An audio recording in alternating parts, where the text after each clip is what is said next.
Le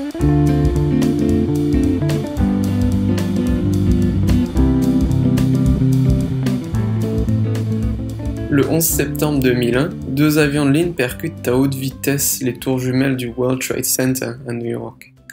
L'attention médiatique que suscite le caractère à la fois graphique et alarmant de l'événement, telle que personne ou presque n'a pu passer à côté des images des impacts, puis de l'effondrement des tours qui a suivi.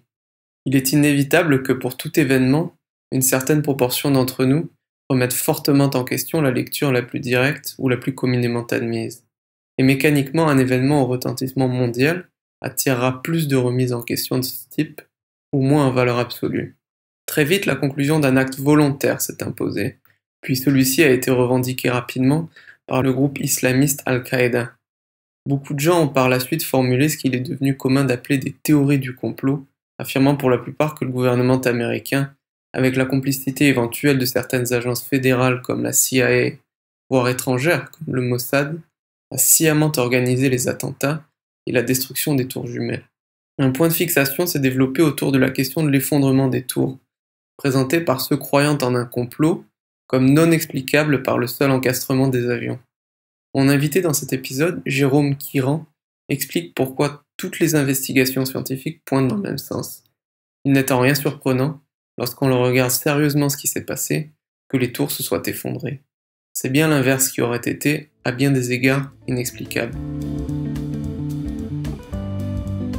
Bonsoir à tous, je reçois aujourd'hui Jérôme Quiran. Jérôme, bienvenue sur Liberté Académique. Bonjour. Vous êtes donc maître de conférence à l'université de Montpellier 2 et vous êtes également agrégé de génie civil. Oui. Vous conduisez vos recherches au laboratoire de mécanique et de génie civil à Montpellier. Vous avez reçu votre doctorat en 2000 pour votre thèse dont le titre était Système de tenségrité et autocontrainte, qualification, sensibilité et incidence sur le comportement. Oui. Vous vous êtes beaucoup intéressé aux théories du complot autour des attentats du 11 septembre 2001 aux États-Unis. Et vous avez même écrit 2 ouvrages sur la question, qui sont tous les 2 parus, je crois, en 2010. Oui. L'un des 2 s'appelait 11 septembre et théorie du complot ou le conspirationnisme à l'épreuve de la science. Et le titre de l'autre, c'est La farce enjôleuse du 11 septembre. Donc ma première question, en fait, c'est...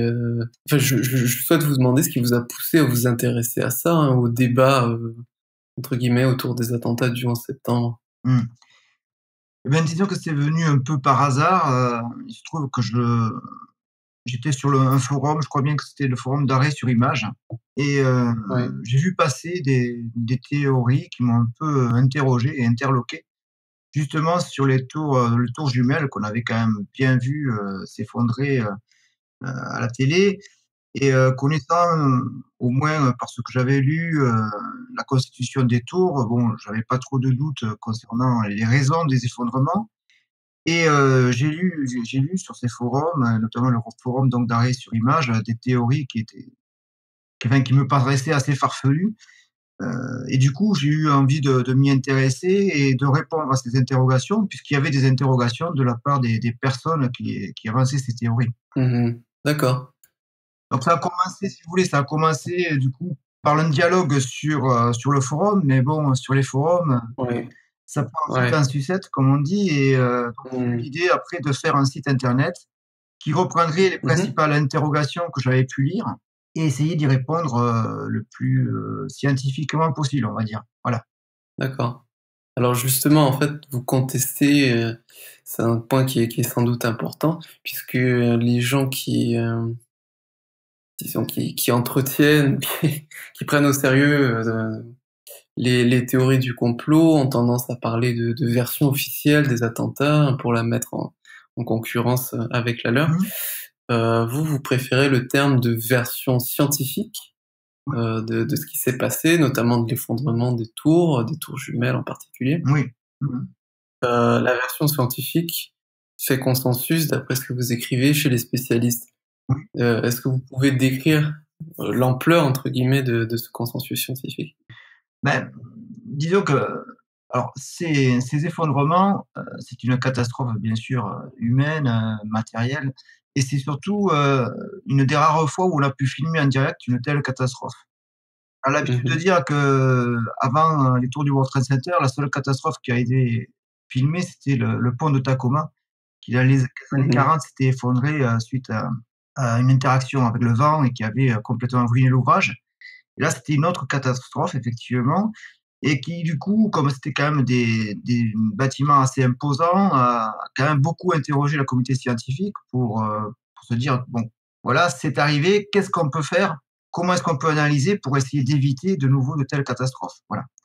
Donc à partir de là, il y a eu des études qui ont été faites à la fois par les services américains qui sont chargés de la codification des codes de calcul pour le bâtiment et qui sont chargés, lorsqu'il y a des catastrophes, de faire des investigations. C'est notamment Mhm. la FEMA, le NIST. Donc il y a eu des enquêtes qui ont été faites de façon indépendante, hein, par des personnes diverses. Alors, ça pouvait être donc ces organismes aux États-Unis, mais il y a eu plein d'autres scientifiques qui se sont intéressés à la question, que ce soit dans les pays asiatiques, je crois qu'en Angleterre aussi, il y a eu une thèse là-dessus. Donc beaucoup de scientifiques qui sont spécialistes du calcul de structure se sont intéressés à la question. Voilà. Ouais. Donc il y a eu beaucoup, beaucoup d'articles produits, donc une littérature abondante là-dessus, hein. Et chacun de ces articles, alors même s'il peut y avoir à la marge quelques différences sur l'interprétation des raisons des effondrements ou comment est-ce qu'on peut s'en prémunir, les grandes lignes sont Mhm. communes à tout le monde, c'est-à-dire que l'effondrement est dû à un impact qui a affaibli la structure et surtout derrière, un incendie généralisé sur plusieurs étages et qui a fragilisé la Ouais. structure du fait de la montée en température des éléments porteurs. Voilà. D'accord.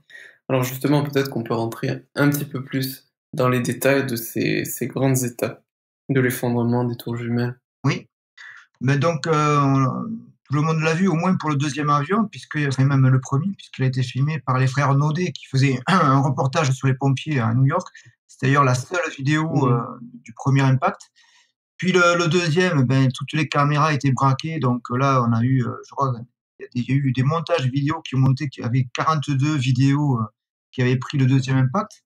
Et donc à partir de là, on a clairement vu déjà la brèche sur la façade en fait de la tour. Il faut savoir qu'au niveau de la structure, il y avait ce qu'on appelle un noyau central au niveau de la tour qui était constitué de colonnes en acier, et puis il y avait toute la périphérie, ce qui constitue en fait un tube avec au centre un noyau. Voilà. Donc il y a effectivement pratiquement 50% de la, non, je ne me souviens plus exactement, d'une façade qui a été complètement détruite à chaque fois sur chacun des impacts. Et puis, il faut imaginer que Ouais. c'est pas seulement la façade qui a été impactée, mais aussi tout ce qu'il y avait à l'intérieur, notamment le noyau central. Il y a même des éléments qui ont carrément traversé les tours, puisqu'on a retrouvé des éléments de fuselage et puis aussi des trains d'atterrissage, des roues carrément de l'autre côté de la tour. Donc on a toute Mhm. cette masse des avions qui représentaient plusieurs dizaines de tonnes, qui ont traversé la tour et donc détruit déjà une partie des éléments structurels, des éléments verticaux. À la suite de Ouais. ce choc, de cet impact, on l'a vu là aussi à l'écran, c'est une immense boule de feu, une explosion due au kérosène. Il y avait plus de 20 mètres cubes de Mhm. kérosène dans les deux cas, qui ont soufflé pour partie des protections incendie qu'il y avait à l'intérieur et qui ont généré cet incendie gigantesque qui s'est développé sur plusieurs étages. Il faut savoir que les matériaux, lorsqu'ils sont soumis à une forte température, ils ont leur propriété mécanique qui va être fortement dégradée, donc ils vont perdre de leur capacité portante. C'est vrai pour tous les matériaux, c'est vrai pour le béton, c'est vrai pour l'acier. Le problème de l'acier, c'est que lui, en plus, il monte très vite en température, contrairement par exemple au béton. Ou qu'est-ce qu'on fait Ouais. sur l'acier pour éviter cette montée en température? Eh bien, on lui adjoint des protections incendie. Ça peut être des peintures spéciales, ça peut être du flocage, ça peut être des protections avec des plaques de plâtre que l'on vient, comme du placo, que l'on vient coller en fait sur chaque élément. Voilà, et tout ça permet normalement de retarder la montée en température de l'acier. Le problème, c'est que Mhm. là, avec l'explosion, il y en a une bonne partie qui a été détruite. Et puis l'incendie, il y avait aucune. Alors, il y avait des sprinklers à l'intérieur, c'est des asperceurs qui permettent normalement de contenir l'incendie avant l'intervention des pompiers. Mais là, en l'occurrence, avec la destruction, le passage de l'avion, ces systèmes étaient détruits et les pompiers ne pouvaient pas intervenir non plus. Donc, l'incendie qui s'est développé avec des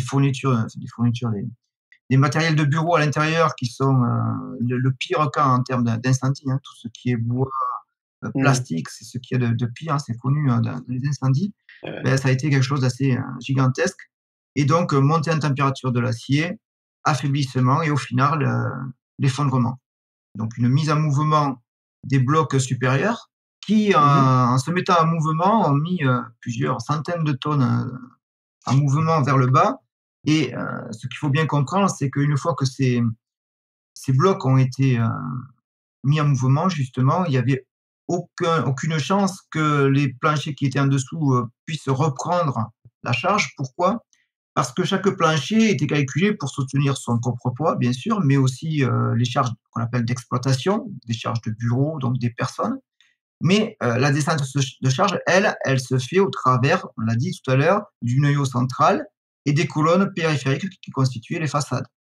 Donc, à partir du moment où les Mhm. charges qui sont au-dessus se mettent à descendre, elles ne sont plus supportées par les colonnes périphériques ou les colonnes centrales, et donc elles vont se reporter sur chacun des planchers en dessous. Et donc, ces planchers ne Ouais. pouvaient pas eux-mêmes, les uns après les autres, soutenir. Alors, dans un cas, je crois que c'était 15, et dans l'autre cas, 30 étages qui étaient au-dessus et qui venaient Mhm. s'appliquer directement sur les planchers situés juste en dessous des incendies. Donc, c'est comme ça que s'est fait l'effondrement. Alors, on a parlé de théorie du pancake pour expliquer comment est-ce que par espèce de crêpes, là, comme ça, s'écraser les unes sur les autres. C'était les planchers qui, au fur et à mesure de l'effondrement, cédaient les uns après les autres. Voilà. Voilà en gros la Mhm. mécanique de l'effondrement. Ouais. Si je me souviens bien, dans le livre, vous expliquez que enfin, il y a des poutres qui relient les poteaux centraux au mur extérieur, ou peut-être aux poteaux qui sont au niveau des murs Mmh. extérieurs de la tour.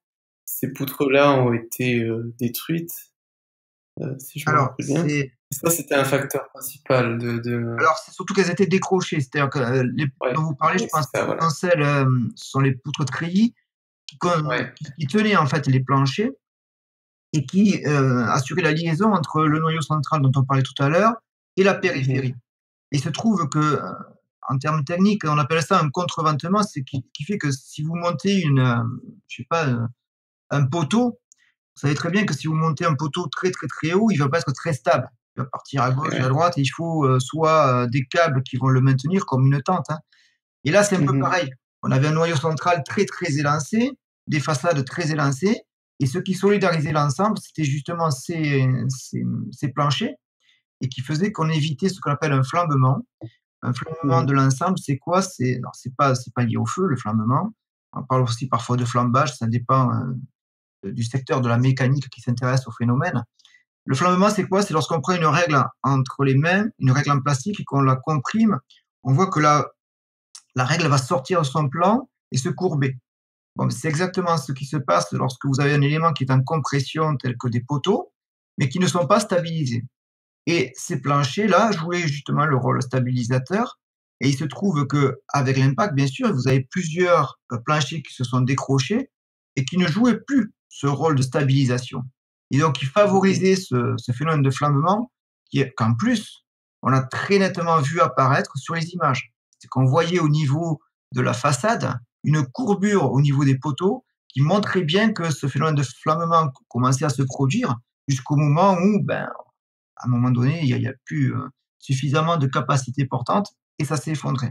Alors pourquoi ça s'est aussi Mhm. effondré d'un coup? C'est qu'au-dessus, en partie supérieure des tours, on avait le hat truss, donc on avait hem, un système de treillis et de poutres qui solidarisait là aussi la partie centrale et la façade par, vraiment une grosse structure métallique en partie supérieure.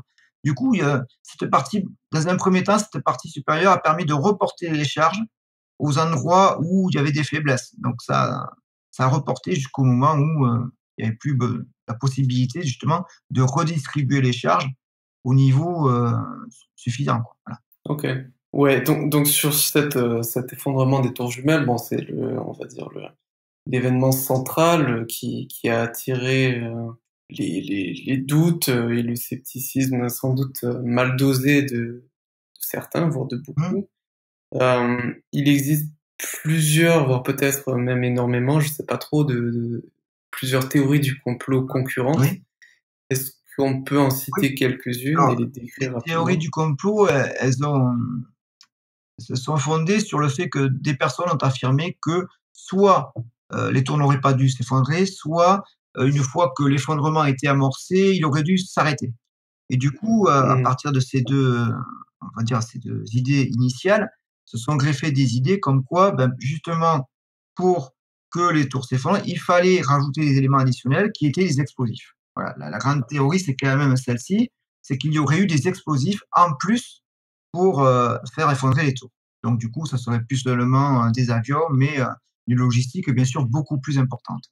Alors, Mmh. heu ce qu'on peut dire au niveau des explosifs, c'est que il faut aller voir une démolition contrôlée qui est faite avec des explosifs. Quand vous avez des explosifs qui sont utilisés, c'est un souffle, c'est un bruit qui est vraiment caractéristique et qu'on n'a absolument pas entendu à ce moment-là, c'est-à-dire au moment des effondrements des tours. Il y a pas eu vraiment ces explosions. Je veux dire, il faut vraiment assister à une démolition contrôlée pour bien constater ça, déjà. Déjà, ça remet un petit peu les choses en place. Ensuite, donc ça, c'est pour la Mmh. partie, il y a enfin pour moi, voilà, il n'y a pas eu d'explosion caractéristique de ce type-là de démolition contrôlée. Ensuite, est-ce que les tours pouvaient tenir? Ben non, tous les calculs montrent que, les tours ne pouvaient pas tenir suite à l'incendie. On parlait tout à l'heure de consensus. Il se trouve que, bon, le NIST a fait des études, on l'a dit, un organisme aux États-Unis qui a étudié, de façon très poussée les Mmh. effondrements. Ah ouais, c'est l'organisme national Voilà. des standards notamment de métrologie. Voilà, donc eux, ils ont fait des études et ils ont mis à disposition leurs résultats.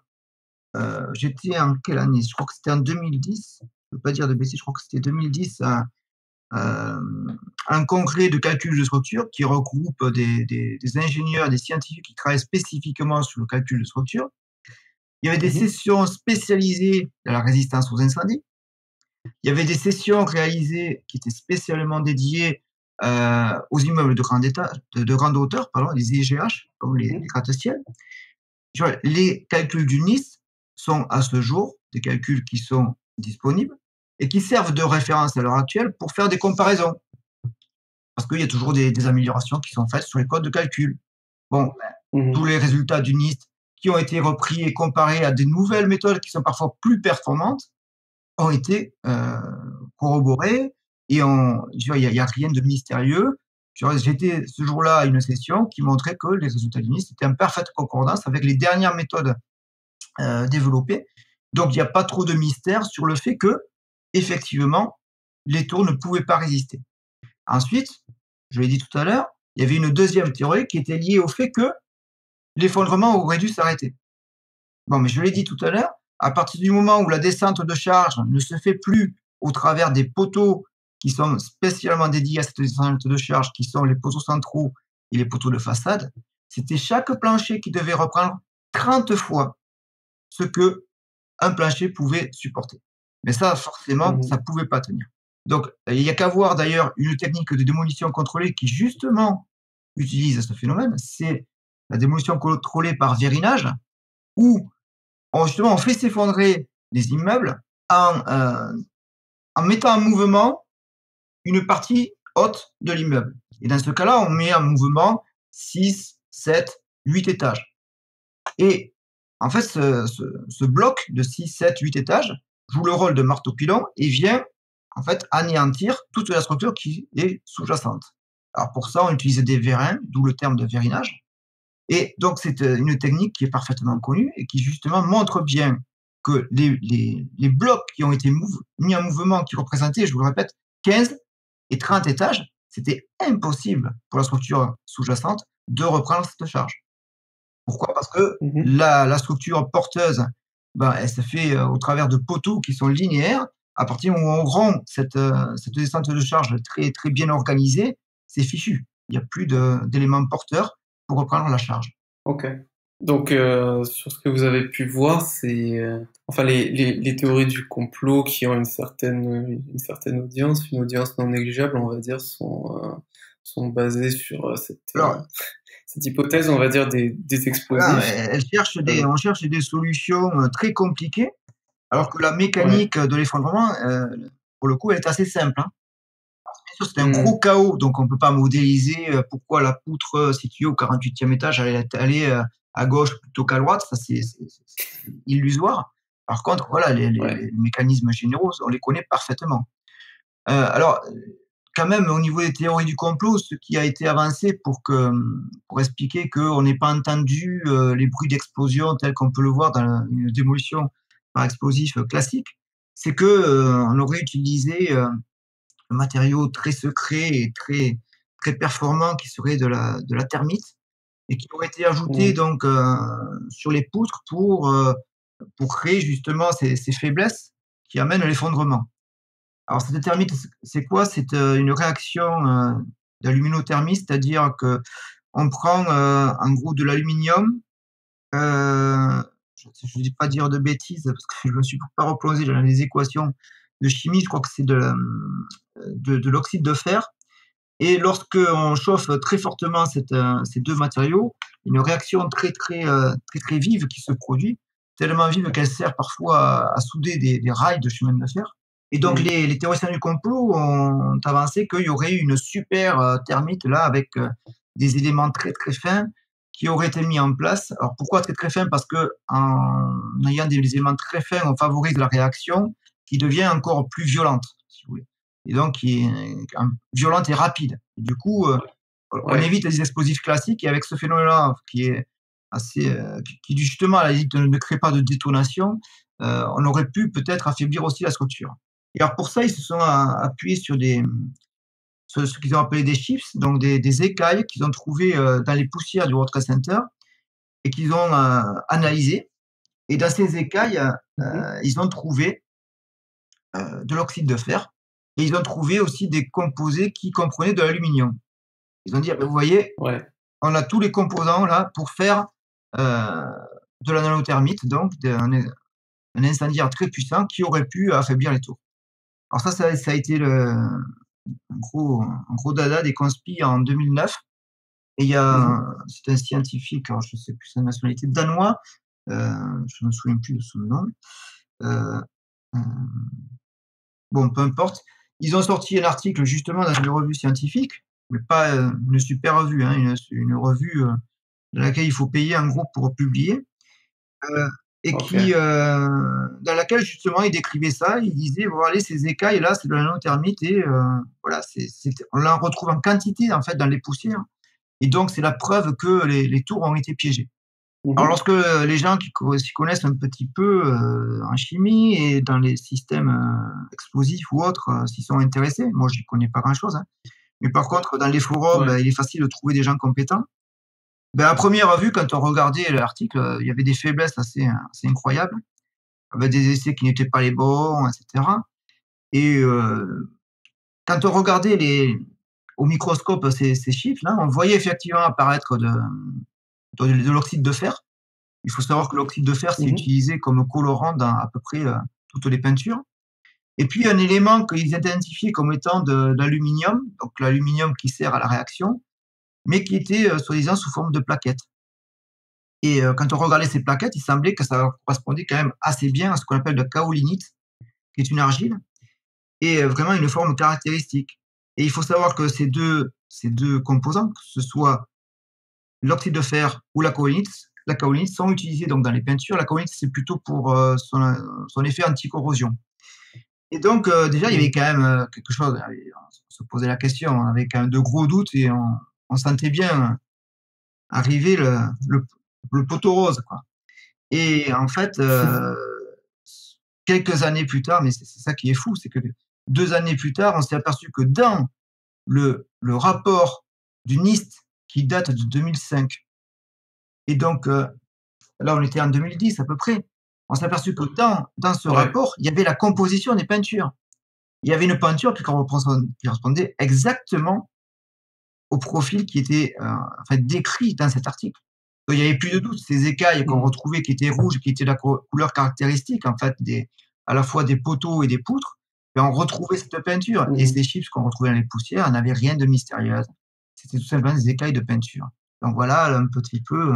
Mais voilà, la mayonnaise était montée, l'article était publié. Ils sont même allés présenter l'article, je crois, à l'époque, à un vice-président des États-Unis. Alors, ils lui disaient, ah, mais vous vous rendez compte, il y avait des explosifs? Non, il n'y avait pas d'explosifs. Il y a juste des écailles de peinture dans la poussière. Alors, pour être plus complet, là, j'ai fait un raccourci en parlant d'une peinture. Il y en avait encore une deuxième, parce qu'il y avait deux types de peinture, ceux sur les planchers et l'autre sur les poteaux. Donc, si je ne me trompe pas, celle dont je viens de vous parler, c'était celle plutôt euh, sur les planchers.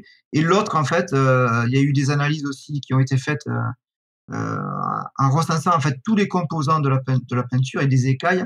Et là aussi, on retrouve exactement la même chose si on fait un comparatif avec, par exemple, et c'est en fait Jones, donc un scientifique aux États-Unis qui fait partie des gens qui véhiculent cette théorie du complot, qui avait fait une analyse de ces peintures.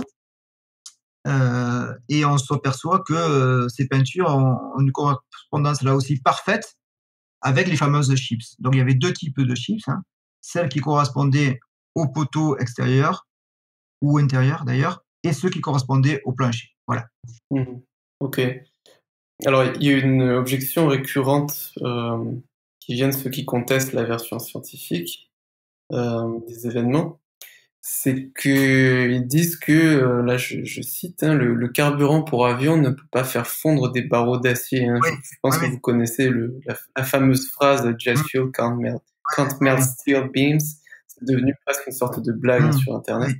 Oui. Est-ce qu'on peut répondre à ça? Mais d'abord, il ne faut pas confondre. Il y a des choses très différentes là.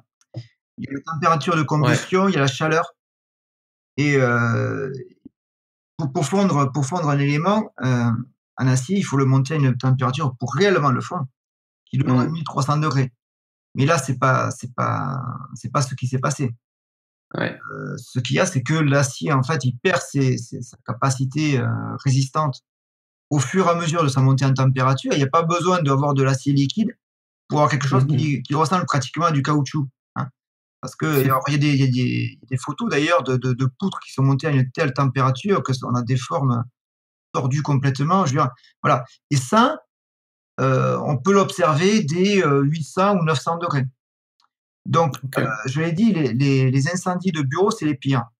Et donc, justement, au fur et à mesure que l'incendie s'installe, la température ambiante, elle va monter progressivement à 600, 700, 800, et parfois même 1000 degrés, en particulier pour ces incendies-là. Donc, du coup, on était largement au-dessus de ce que l'acier peut supporter pour ne pas devenir carrément du chewing-gum, quoi. Alors, c'est pas Ouais. devenu du chewing-gum partout, hein, mais seulement au fur et à mesure que les poteaux cédaient les uns après les autres, ben, au bout d'un moment, c'est l'ensemble qui s'est effondré. Mais voilà, il n'y avait pas besoin de faire fondre l'acier, c'est juste la montée en température qui fait qu'autour de 600 degrés, il a déjà perdu la moitié de sa capacité portante. Ouais, ça vous l'expliquez bien Là, du dans le coup, livre. ben, Ouais. forcément, faut pas croire que les coefficients de sécurité sont si importants que ça, hein, sur de la structure, hein. On fait de la sécurité, certes, mais ce ne sont pas des philanthropes, hein, ceux qui vendent des bâtiments. Ils cherchent aussi à faire du bénéfice. Donc, là où ils peuvent réduire les sections, ils les réduisent. En particulier sur les gratte-ciel, ou si on veut monter haut, il faut aussi alourdir, pardon, non pas alourdir, mais alléger la structure. Sinon, on n'arrive pas à monter trop haut. Il faut, Et ouais. voilà. Donc, c'est un compromis à trouver. Donc, on fait des calculs, on met de la sécurité. Et justement, comme je parle de sécurité, il faut savoir qu'en situation d'incendie, justement, donc, quand on est dans l'utilisation classique, on va dire, il y a des coefficients de sécurité.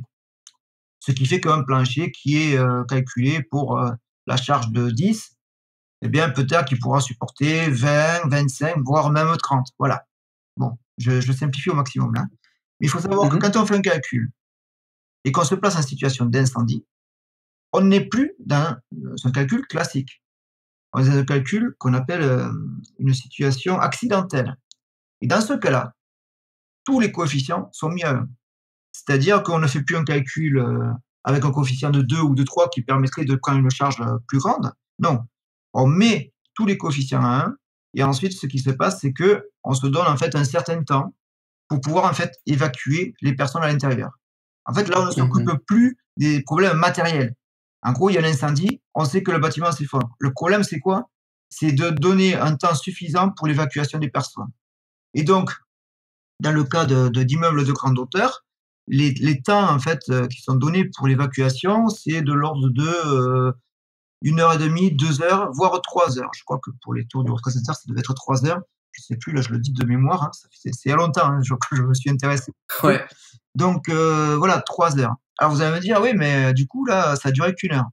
Ah oui, mais 3 heures, c'est quand vous avez les pompiers qui interviennent, les sprinklers qui sont actifs, et lorsque les protections incendie passives, c'est-à-dire le flocage, etc., restent à peu près à leur place. Mais là, avec le Mhm. kérosène, l'explosion initiale qui a fait voler en éclats certaines des protections, ben forcément, ben, ça allait s'effondrer et beaucoup plus vite que ce que ça avait été calculé, puisqu'on n'avait pas calculé pour une telle catastrophe, il faut le dire clairement. On avait calculé pour Ouais. un avion pouvait, mais avec les moyens de calcul de l'époque, c'est-à-dire les années 60, hein, donc fin des années 60, on avait calculé pour que un avion puisse se cracher entre guillemets sur la tour et que ça ne remette pas en péril sa stabilité. Et ça a très bien marché. Mhm. Ça a très bien marché. C'est-à-dire les 2 avions sont rentrés. Là, il y a eu une bonne vibration des tours, hein, mais elles sont restées debout.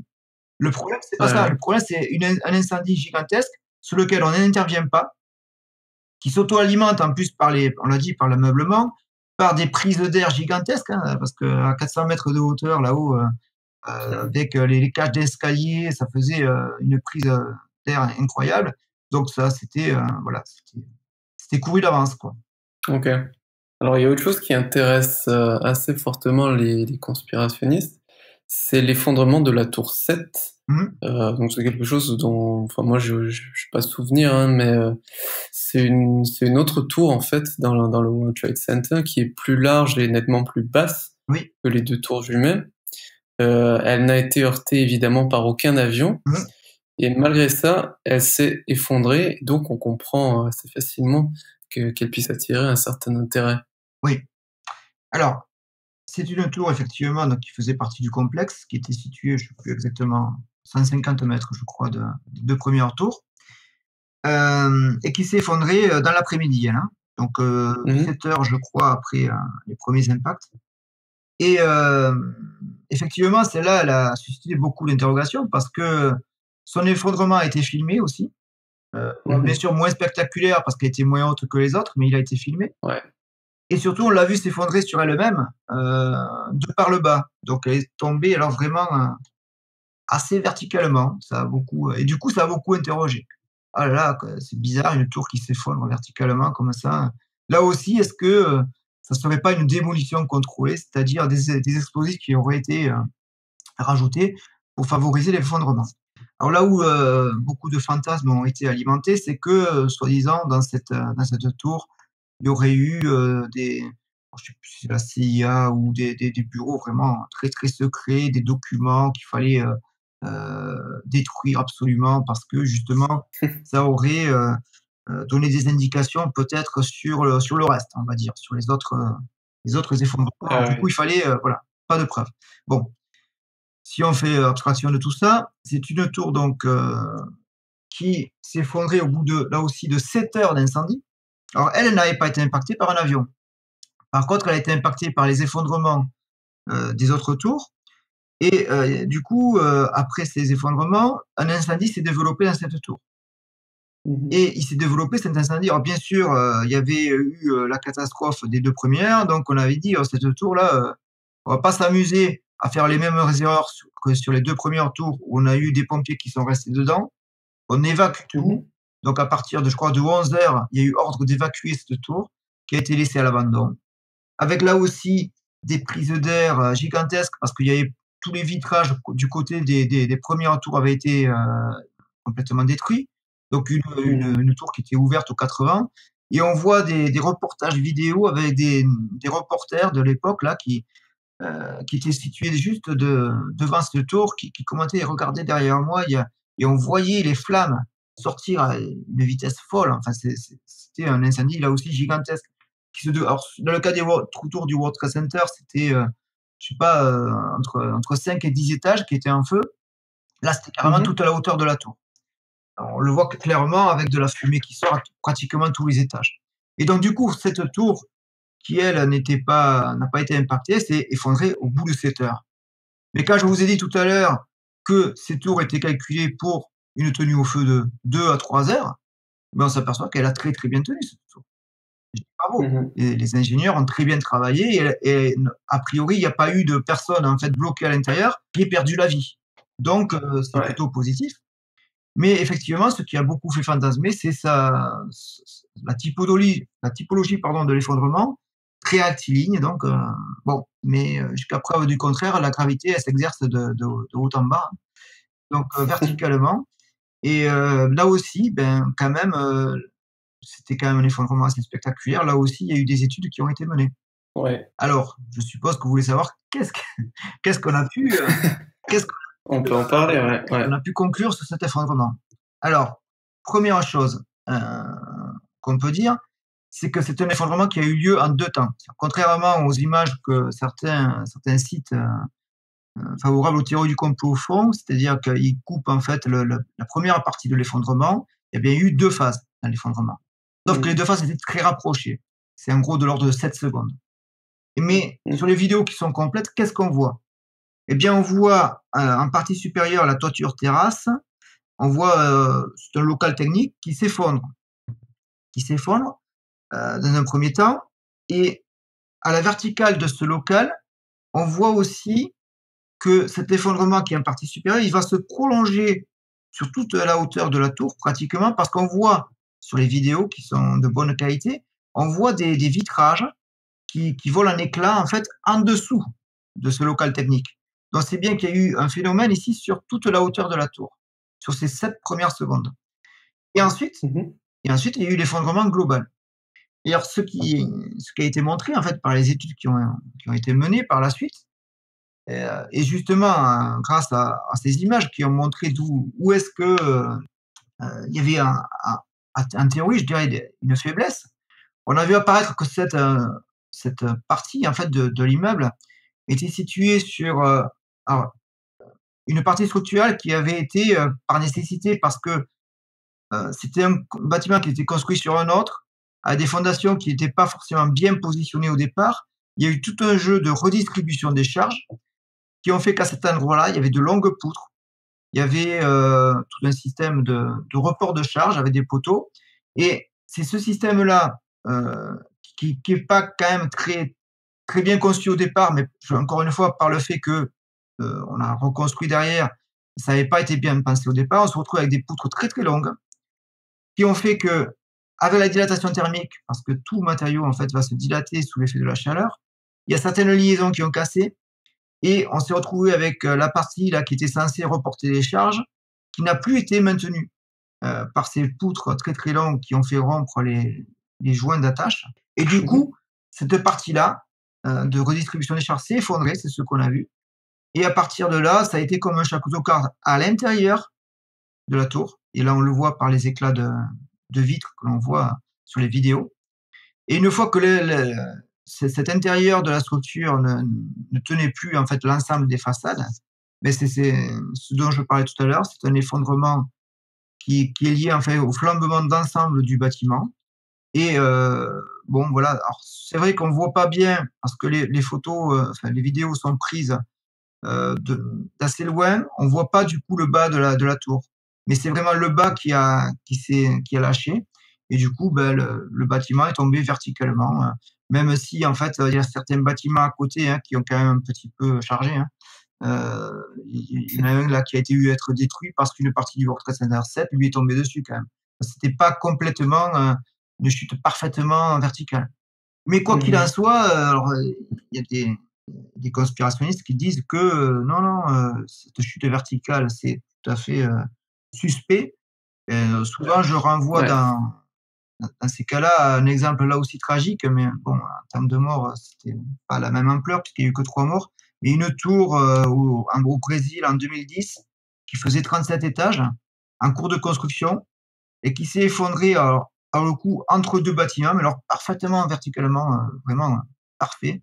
Malheureusement pour les trois ouvriers qui travaillaient dedans. Et les immeubles à côté n'ont pas du tout souffert. Mais voilà, c'était un effondrement parfaitement vertical. Et ce qu'on s'est aperçu après par la suite, là aussi, bien sûr, il y a une enquête, c'est que cette tour-là, ben, elle avait été très mal calculée. Des erreurs de calcul, mais alors tout à fait considérables, qui ont fait que là aussi, elle ne pouvait pas tenir. Mais elle est tombée parfaitement verticalement. Voilà. Ok. Donc, il n'y a rien de suspect là-dedans. La gravité, il n'y a qu'à prendre une pomme, la laisser tomber et comprendre comment est-ce que les choses doivent tomber sur Terre. Ok. On peut envisager d'essayer d'élargir un peu la discussion aux théories du complot en général, mais peut-être avant de fermer le volet technique, je vous demande si j'ai raté quelque chose, quoi, si j'aurais dû aborder euh, Oh non, autre chose. sur les tours, je pense qu'on a bien fait le tour, hein. Ouais, Pour faire un petit jeu de mots. Mais non, voilà. C'est non, voilà. Pour moi, voilà, d'accord. après, on peut rentrer dans les détails, bien sûr. Ouais, Et voilà.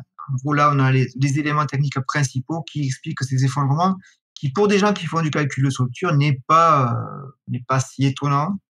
hmm, Et en plus, on arrive à l'expliquer, quoi. ouais, Par contre, oui, ce qui peut choquer peut-être les gens, c'est qu'il y ait, par exemple, aux États-Unis, une pétition avec des architectes et des ingénieurs qui réclament la réouverture de l'enquête. Alors ça, c'est hmm, quelque chose sur quoi jouent beaucoup les conspirationnistes. Et vous vous rendez compte, alors je ne sais plus à combien ils en sont là, je crois qu'ils en sont à 3000, ok. 3000 architectes et ingénieurs qui auraient signé cette pétition pour la réouverture de l'enquête et qu'on envisage justement les explosifs et tout y quanti. Bon, Mhm. il faut savoir que les architectes, je me demande ce qu'ils foutent là-dedans, parce que c'est pas eux qui calculent les bâtiments, quoi, c'est clairement. Et ouais, Voilà. Sinon, il y aurait pas de métier justement dédié au calcul de structure et qui forment les écoles qui forment des ingénieurs en calcul de structure et c'est qui sont spécialisés dedans. C'est pas les archis qui font ça. Donc ça déjà c'est un peu bizarre. Et puis quand on épluche la liste des ingénieurs, alors imaginons qu'ils soient à moitié-moitié, sur les 3000, hein, vous avez 1500 architectes à peu près, 1500 ingénieurs. Mais parmi les ingénieurs, on retrouve des ingénieurs en aéronautique, des ingénieurs en électricité, en hydraulique. hmm, On se demande bien ce qu'ils foutent là-dedans, parce que là aussi, on est sur du calcul de structure. ouais, Alors, je ne veux pas dire qu'il y ait pas d'ingénieurs du calcul de structure là-dedans, mais j'aimerais savoir comment ils ont eu leur diplôme. Parce que franchement, ça m'interroge. ouais, Encore une fois, je fais des congrès, je vois comment sont repris les rapports du NIST, les éléments sont comparés. On est sur des sessions sur le feu, on est des sessions sur les immeubles de grand étage. Il n'y a personne dans la salle qui se lève pour dire mais enfin le NIST a menti, mais enfin le NIST a fait n'importe quoi. Au contraire, mhm, à ce jour, il n'y a pas de mystère du point de vue des scientifiques qui s'intéressent à ces questions-là. J'ai jamais vu dans un congrès quelqu'un qui allait contre ça. hmm, On peut aller sur des éléments techniques plus particuliers, plus fins, ça d'accord, ça c'est la science, on avance. ouais, Mais pas sur les idées générales liées à l'effondrement.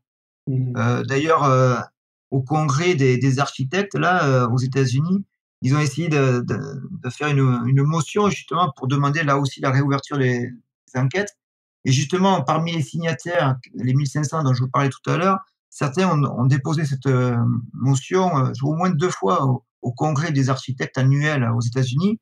Ils se sont fait rabrouer 2 fois avec, je sais pas si c'était 2, 3 ou 4% des votants qui, heu, qui demandaient la réouverture de l'enquête. Donc même parmi les architectes, ceux qui ont signé là, ça représente, rien du tout en fait, mhm, par rapport au nombre de personnes qui travaillent dans la profession et ouais, qui évitent de raconter n'importe quoi. ok.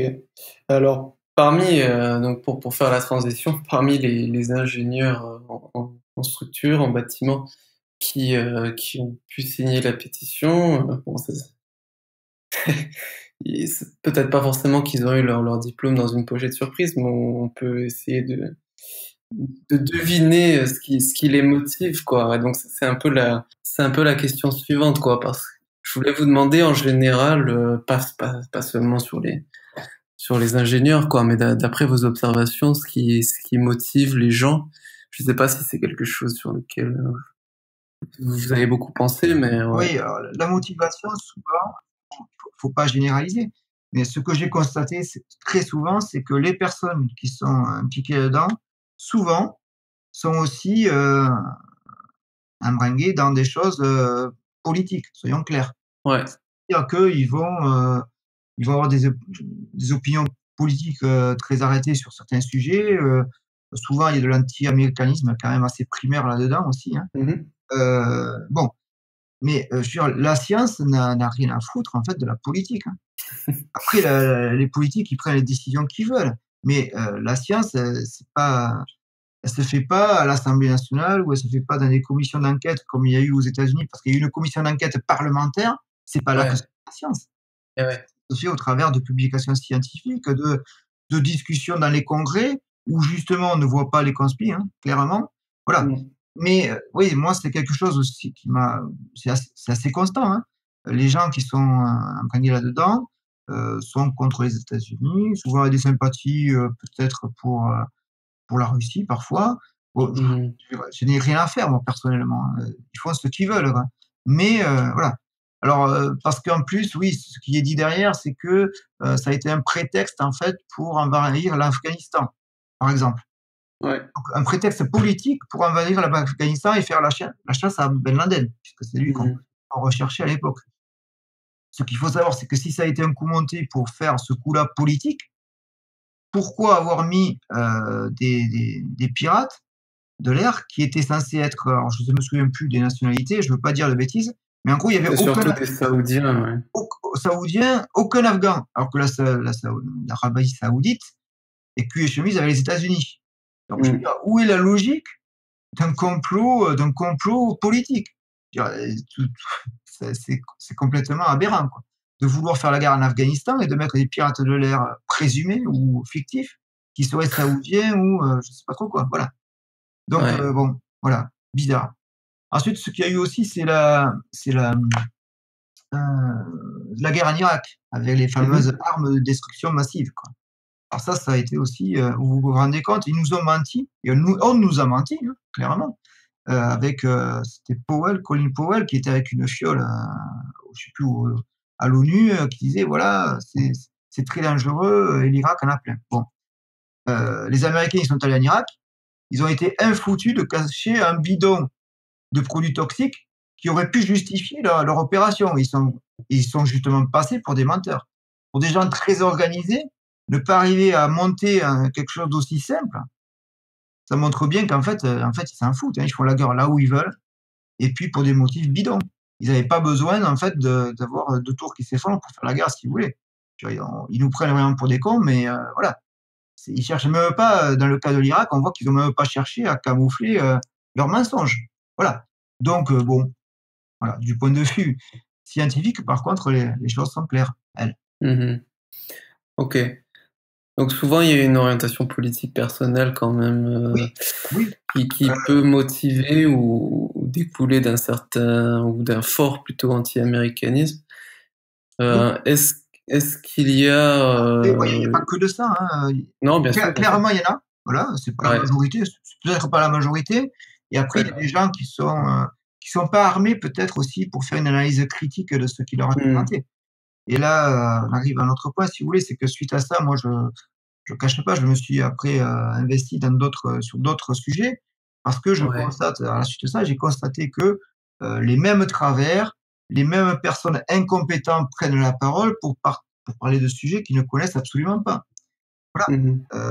et en fait, je suis rentré à la FIS comme ça en faisant un numéro spécial de la revue. Après on m'a demandé de participer au comité de rédaction et j'ai été effaré par les similitudes entre ce que moi j'avais vécu sur les théories du complot autour du World Trade Center et ce qu'on pouvait Mhm. retrouver sur les OGM, sur, les ondes magnétiques, sur le nucléaire. Voilà. Ouais Mais alors, c'est exactement les vaccins, voilà, les anti-vaccins. Voilà, on a des gens qui parlent, voilà, qui ne connaissent rien et qui viennent vous expliquer que, attention, on vous ment, on vous ment. Voilà. Mais ça devient dramatique et c'est vrai qu'avec Internet, ça a pris une proportion hallucinante, hallucinante. Mmh. Et voilà, aujourd'hui, ou enfin, il y a quelques jours, voilà, il y a une personne qui est décédée parce que le vaccin contre la rougeole, ben, il y a de moins en moins de personnes qui le font. Et les personnes Ouais. fragiles qui, elles, ne peuvent pas se faire vacciner, qui sont victimes de ces imbéciles. Et des imbéciles qui propagent ce genre de sottises sur la dangerosité des vaccins ou autre. Voilà, à un moment donné, il faut regarder le risque, certes, mais il y a derrière des bénéfices énormes et on court dans certains domaines à la catastrophe si on ne prend pas conscience de ça. Mmh. Et ouais, donc vous avez vu des mécanismes universels, quoi, des mécanismes peut-être psychologiques universels qui sont à l'œuvre dans la croyance en Oui, ben, moi, ces choses. je suis pas un spécialiste de la question, mais il y a Ouais. des livres comme, par exemple, La démocratie des crédules de Gérald Bronner, quoi. Ouais, Ça devrait être imposé à la lecture, déjà, dans les lycées déjà, je pense, parce que c'est un livre magnifique et qui montre bien les mécanismes. Il faut se prémunir de ça, quoi, parce que bon, voilà. Aujourd'hui, on va interdire le glyphosate, par exemple, sur des choses ouais. fausses, sur des mensonges. C'est Mmh. fou, quoi, c'est fou. Ouais, on en avait parlé dans un épisode précédent du podcast du glyphosate. Euh, Mmh. Est-ce que vous pensez qu'il y a une certaine envie de se sentir plus malin que les autres derrière ça, ou alors je sais pas, une curiosité intellectuelle qui est véritable mais qui est mal exercée, mal calibrée? Oui, les gens sont curieux, oui, c'est normal, c'est sain, je dirais. Par contre, Ouais.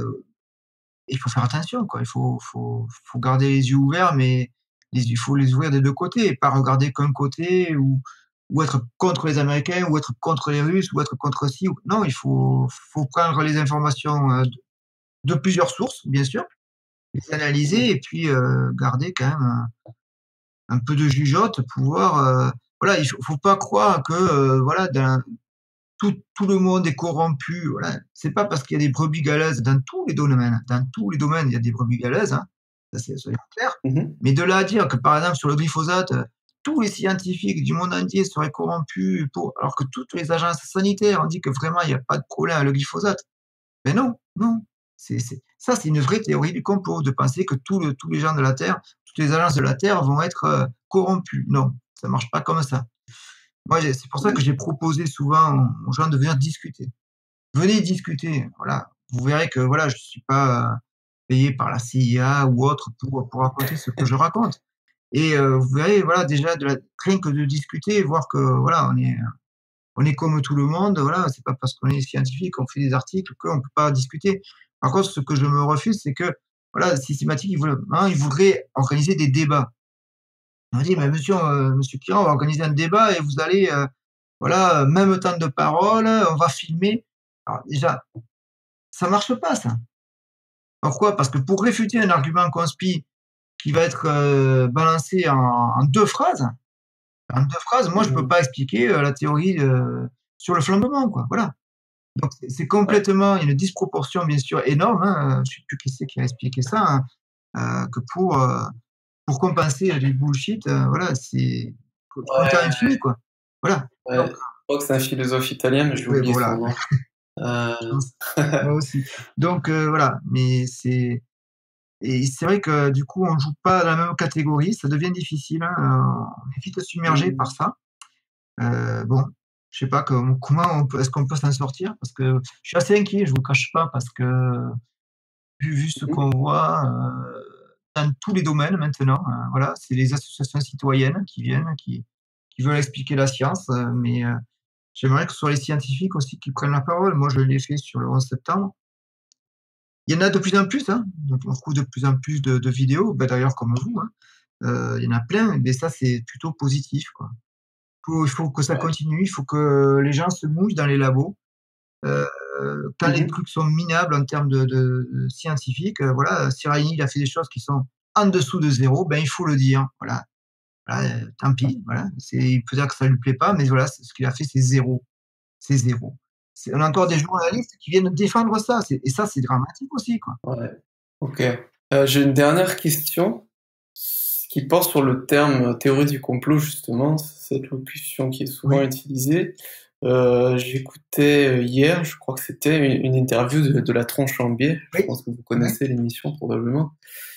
Et donc l'intervenant, Sébastien Diegues, ouais, il expliquait que le mot théorie dans théorie du complot, c'est pas très heureux comme choix, parce que d'après lui, ça correspond, bon, déjà évidemment pas à l'acception ouais, scientifique du mot, hein. Pour les scientifiques, théorie, c'est bon, c'est quelque chose qui vient en gros donner un cadre ouais, général, des principes qui permettent d'expliquer et de prédire tout un tas de mmh, phénomènes. C'est quelque chose qui vient vraiment structurer la compréhension bon, au moins d'un certain nombre ouais, de phénomènes. Donc là, ça marche pas. Et d'après lui, même dans l'acception du mot théorie qui correspond à la vie de tous les jours, quand les gens dans la vie de tous les jours disent théorie, c'est plutôt pour parler de ce que les scientifiques appelleraient oui. hypothèse, quoi. Euh, mais disons que au moins quand les gens utilisent ce mot, Pour lui, ça n'a pas la valeur de théorie, en fait. ouais. Mais disons que pour lui, ça n'a même pas la valeur d'une théorie au sens où les gens dans la vie de tous les jours l'entendent parce que euh, pour eux, quand ils disent j'aimais telle ou telle théorie, c'est bien qu'ils savent qu'ils n'ont pas les preuves entre guillemets, Oui, donc c'est juste ça reste à l'état d'hypothèse. ouais. Alors que Mais pour lui, ça certaines correspond. théories Ouais, c'est ça. peuvent être démontrées, quoi, voilà. Mm. Pour lui, ni l'une ni l'autre de ces acceptions ne correspond bien au terme théorie du complot. Je sais pas si vous avez un commentaire là-dessus. Du point de vue sémantique, faire une recherche pour voir ce qui serait, le plus adapté, je sais pas. Alors c'est vrai que là, Hmm, c'est passé à un langage commun, hein, théorie du complot. Alors souvent, ouais. du coup, les théoriciens du complot, du coup, acceptent mal les étiquettes comme ça. Alors bon, oui, je peux le Mhm. comprendre, hein, parce que bon, Bah ouais. ça fait pas plaisir, je comprends. Mais en même temps, bon, ben, je sais pas. J'ai pas de solution et en même temps, voilà, c'est moi, j'ai parlé de théories farfelues parfois, voilà et il faut appeler aussi les chats un chat, hein, dans ces théories qui n'ont ni queue ni tête, farfelues, mais voilà, ça n'a rien effectivement de scientifique et c'est pour ça que quand on me parle de version officielle, j'oppose la version, moi, scientifique. Il n'y a pas de version officielle. Il y a pas de Mhm. science officielle. Il y a la science.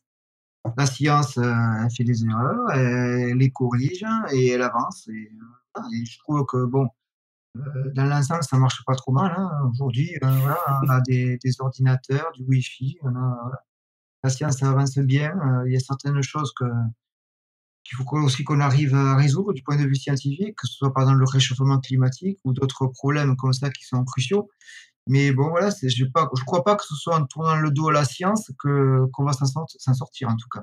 Mhm. Écoutez, c'est une belle conclusion. Je pense on Ouais, peut s'arrêter là-dessus sur ces belles paroles. d'accord, pas de problème. Merci encore, Jérôme, Au plaisir.